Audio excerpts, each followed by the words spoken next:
आकाशवाणी भोपाल से प्रस्तुत हैं प्रादेशिक समाचार।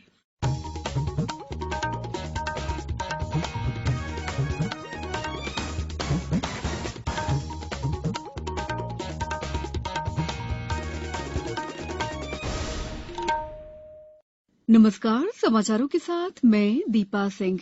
सबसे पहले मुख्य समाचार। राज्यपाल की विद्यार्थियों से अपील, वंचित लोगों के बच्चों की शिक्षा में हर संभव मदद करें। प्रदेश भर में आज से पारंपरिक श्रद्धा भाव के साथ शुरू हुए नवरात्र। ऊर्जा मंत्री प्रद्युम्न सिंह तोमर 4 अप्रैल से पद यात्रा कर सुनेंगे विद्युत उपभोक्ताओं की समस्याएं। और प्रतियोगी परीक्षाओं की तैयारी कर रहे छात्रों के लिए आकाशवाणी पर आज से एक नए साप्ताहिक संवाद कार्यक्रम अभ्यास का होगा प्रसारण। अब समाचार विस्तार से।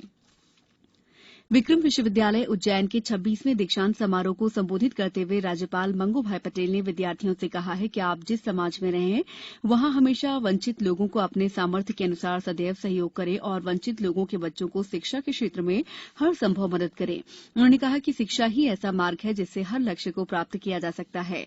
उच्च शिक्षा मंत्री डॉ मोहन यादव ने कहा है कि नई राष्ट्रीय शिक्षा नीति से देश का चतुर्दिक विकास और आवश्यकताओं की पूर्ति होगी। दीक्षांत समारोह में उपस्थित नोबेल शांति पुरस्कार प्राप्त कैलाश सत्यार्थी ने कहा है कि दीक्षांत समारोह से जाने के बाद अपने ज्ञान और ऊर्जा का उपयोग राष्ट्र के निर्माण में करें। समारोह के प्रारंभ में विद्यार्थियों ने मालवांचल के पारंपरिक नृत्य द्वारा अतिथियों की अगवानी की। प्रदेश भर में आज से पारंपरिक श्रद्धा भाव के साथ नवरात्र शुरू हो गए हैं। इस दौरान सभी प्रमुख मंदिरों को सजाया गया है। सुबह से ही मंदिरों में श्रद्धालुओं की कतार लगी है। नवरात्र के साथ ही आज से हिंदू नववर्ष की शुरुआत भी हो गई है। मुख्यमंत्री शिवराज सिंह चौहान ने भी गुड़ी पड़वा पर्व पर मुख्यमंत्री निवास में गुड़ी स्थापित की है। देवास स्थित मां चामुंडा तथा मां तुलजा भवानी के मंदिरों में करीब 50,000 श्रद्धालु दर्शन के लिए पहुंचे। यहां बड़े पैमाने पर श्रद्धालुओं के लिए पेयजल, भोजन, चिकित्सा, रोशनी और छाया सहित अन्य सभी व्यवस्थाएं की गई हैं। शहडोल जिले में देवी मंदिरों में श्रद्धालुओं की लंबी कतार देखी गई। विराटेश्वरी धाम, कंकाली मंदिर, बटिया देवी मंदिर और बूढ़ी माई मंदिर को आकर्षक ढंग से सजाया गया है। उमरिया जिले के बिरसिंहपुर, पाली, उचेहरा, चंदिया में श्रद्धालु भक्तगणों ने विशेष पूजा अर्चना की।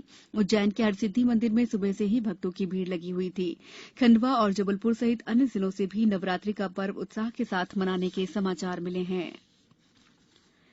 मुख्यमंत्री शिवराज सिंह चौहान आज सीहोर जिले के अंतर्गत अपने विधानसभा बुधनी के नसुल्लागंज ब्लॉक में गौरव दिवस समारोह में शामिल हुए।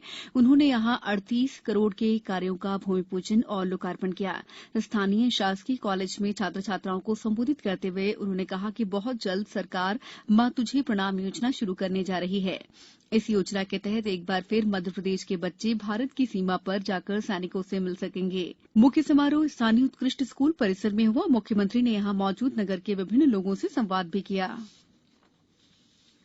भारतीय सेनाओं के लिए युद्ध सामग्री का निर्माण करने वाली जबलपुर के खमरिया में स्थित आयुध निर्माणी ने सबसे बड़े जनरल पर्पस बम बनाए हैं। ये बम बड़े से बड़े बंकर को तबाह कर सकते हैं। आयुध निर्माणी ने 48 बमों की पहली खेप भारतीय वायुसेना को भेज दी है। आयुध निर्माणी के महाप्रबंधक एसके सिन्हा ने बताया है कि इस बम को पूरी तरह से आयुध निर्माणी फैक्ट्री में डिजाइन और निर्माण किया गया है। ये भारत का सबसे बड़ा बम है। इसकी लंबाई 1.9 मीटर और वजन 500 किलोग्राम है। इस बम को जगुआर और सुखोई SU-30 MKI से गिराया जा सकता है। इन बमों की मारक क्षमता और ताकत देश के सुरक्षा बेड़े को और मजबूती प्रदान करेगी। राष्ट्रीय महिला आयोग ने आज मानव तस्करी रोधी एक प्रकोष्ठ की शुरुआत की। इसका उद्देश्य मानव तस्करी मामलों को प्रभावी तरीके से निपटारा करना, महिला और लड़कियों के बीच जागरूकता बढ़ाना, तस्करी रोधी इकाइयों को प्रशिक्षण और क्षमता बढ़ाना है। ये प्रकोष्ठ कानून प्रवर्तन एजेंसियों के बीच जागरूकता बढ़ाने और उनकी क्षमता बढ़ाने के उद्देश्य से कार्य करेगा। समाचारों में वक्त है ब्रेक का। ये समाचार आप आकाशवाणी भोपाल से सुन रहे हैं। हमारे समाचारों को आप कभी भी और कहीं भी अपनी सुविधा के अनुसार सुन सकते हैं। ये समाचार बुलेटिन YouTube, ट्विटर और फेसबुक पर AIR न्यूज भोपाल पेज पर सुने जा सकते हैं। इसके अलावा आप हमारी वेबसाइट newsonair.nic.in पर या AIR न्यूज ऐप पर भी ये समाचार सुन सकते हैं। ब्रेक के बाद समाचारों में आपका एक बार फिर स्वागत है। ऊर्जा मंत्री प्रद्युम्न सिंह तोमर 4 से 7 अप्रैल तक ग्वालियर से दतिया के बीच पदयात्रा कर नगरों, गांवों और मजरे टोलों में विद्युत उपभोक्ताओं की समस्याओं को सुनेंगे और उनका निराकरण करेंगे। इस दौरान जन चौपाल और शिकायत निवारण शिविर भी लगाए जाएंगे। मध्य क्षेत्र विद्युत वितरण कंपनी के प्रबंध संचालक गणेश शंकर मिश्रा ने कहा है कि पदयात्रा के दौरान आयोजित होने वाली जन चौपाल और शिकायत निवारण शिविरों में कंपनी के मुख्य महाप्रबंधक सहित विभिन्न स्तर के अधिकारी उपस्थित रहेंगे। आकाशवाणी आज से एक नया साप्ताहिक संवाद कार्यक्रम अभ्यास शुरू कर रहा है। इसका उद्देश्य प्रतियोगी परीक्षाओं की तैयारी कर रहे छात्रों और रोजगार तलाश रहे लोगों की सहायता करना है। कार्यक्रम हिंदी में होगा और प्रत्येक शनिवार को रात 9:30 बजे से 10 बजे के बीच प्रसारित किया जाएगा। अभ्यास की पहली कड़ी आधुनिक इतिहास पर तैयार की गई है। इसका प्रसारण आज रात FM गोल्ड 100.1 मीटर पर किया जाएगा। इस कार्यक्रम को ट्विटर पर AIR न्यूज अलर्ट्स या AIR news official YouTube channel और न्यूज ऑन AIR ऐप पर सुना या देखा जा सकता है। 9 अप्रैल को अगली कड़ी के लिए छात्र अपने प्रश्न व्हाट्सएप नंबर 9289094044 पर या 5 अप्रैल तक abhyas.air@gmail.com पर भेज सकते हैं।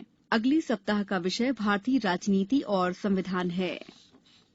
गुना में पुलिस फोर्स और लाल परेड मैदान पर मॉर्निंग वॉक और अन्य फिजिकल गतिविधियों के लिए आने वाले लोगों की सेहत के मद्देनजर प्रशासन ने एक नवाचार किया है।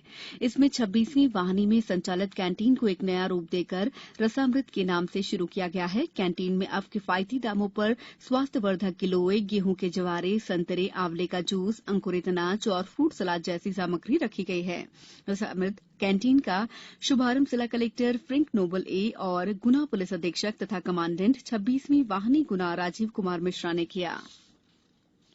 भारत की पुरुष हॉकी टीम आज और कल भुवनेश्वर के कलिंग हॉकी स्टेडियम में FIH hockey pro league match England के साथ खेलेगी। मैच शाम 7:30 बजे से शुरू होगा। वर्तमान में Bharat FIH hockey pro league अंक तालिका में भारत 8 मैचों में 5 जीत और 3 हार के साथ दूसरे स्थान पर है। अब कुछ समाचार संक्षेप में।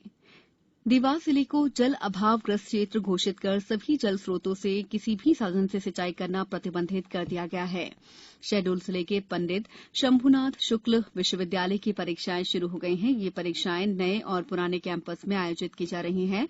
लगभग 5000 विद्यार्थी इन परीक्षाओं में शामिल होंगे। गुना में घुमंतू और अर्ध घुमंतू जाति के लोगों के जाति प्रमाण पत्र बनाने के लिए विशेष अभियान चलाया जा रहा है। शिवपुरी जिले में रबी विपणन वर्ष 2022-23 में समर्थन मूल्य पर उपार्जन के लिए जिला स्तरीय समिति का गठन किया गया है। बैतूल में मध्यप्रदेश शिक्षक और बैतूल संघ इकाई द्वारा हिंदू नववर्ष धूमधाम से मनाया गया। उमरिया में आज चैती चांद के अवसर पर शोभा यात्रा निकाली गई। झूलेलाल धर्मशाला में भंडारा भी आयोजित किया गया। आगरमालवा जिले में ऊर्जा साक्षरता अभियान के तहत विद्युत बचत के लिए नागरिकों को जागरूक करने के उद्देश्य से पोस्टर लगाए गए हैं। खंडवा जिले में इन दिनों भीषण गर्मी ने लोगों का जीना मुहाल कर दिया है। तपती धूप के कारण लोग अब घरों से बाहर निकलने से परहेज कर रहे हैं। अंत में मुख्य समाचार एक बार फिर। राज्यपाल की विद्यार्थियों से अपील, वंचित लोगों के बच्चों की शिक्षा में हर संभव मदद करें। प्रदेश भर में आज से पारंपरिक श्रद्धा भाव के साथ शुरू हुए नवरात्र। ऊर्जा मंत्री प्रद्युम्न सिंह तोमर 4 अप्रैल से पदयात्रा कर सुनेंगे विद्युत उपभोक्ताओं की समस्याएं। और प्रतियोगी परीक्षाओं की तैयारी कर रहे छात्रों के लिए आकाशवाणी पर आज से एक नए साप्ताहिक संवाद कार्यक्रम अभ्यास का होगा प्रसारण। इस बुलेटिन में फिलहाल इतना ही। नमस्कार।